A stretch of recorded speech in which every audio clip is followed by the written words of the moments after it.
Hey, so I wanted to make a quick video about the love of God, which I've been studying a lot, and how that love of God from Him, God of course, encourages us to really love others. So, just looking at it though, is kind of understanding where love starts. And it sounds forceful and it doesn't sound like love, but it starts with a commandment, which requires you to be obedient, which actually makes sense if you consider it being faithful and true in a world of temptation. If you don't love as a commandment, then at some point your heart's going to deceive you. At some point you're going to indulge. So there has to be a rock under your feet when you're loving. It has to not just be a feeling. It has to be a commandment, a commitment that you're committed to.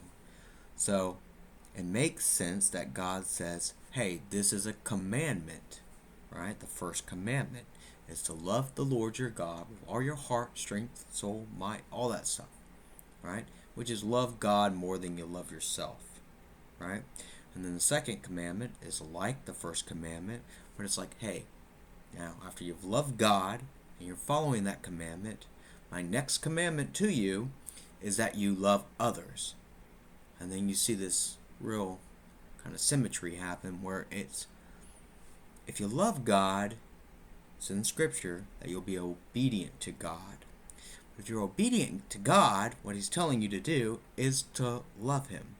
So full circle, right?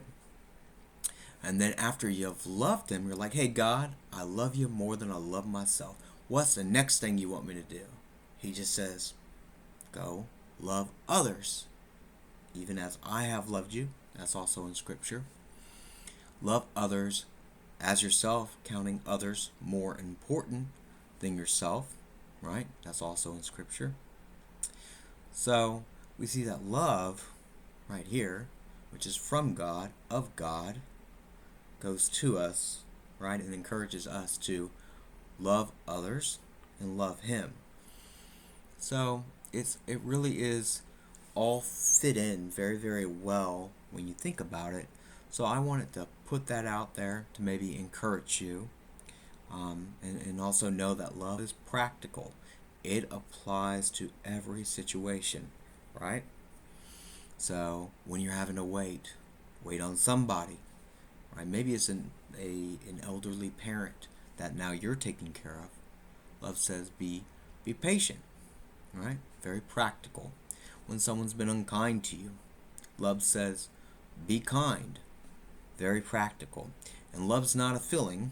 If you look at the fruit of the Spirit, which is love, all the fruit of the Spirit is love. There's also not only just joy.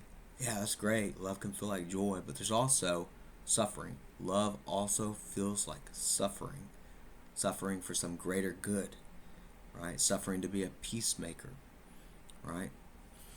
So just consider that hey, God says be obedient to me, which sounds harsh, but then then you say, how do I be obedient to you? He's like, love, right? And you're like, okay, I'll love you more than anything else, God.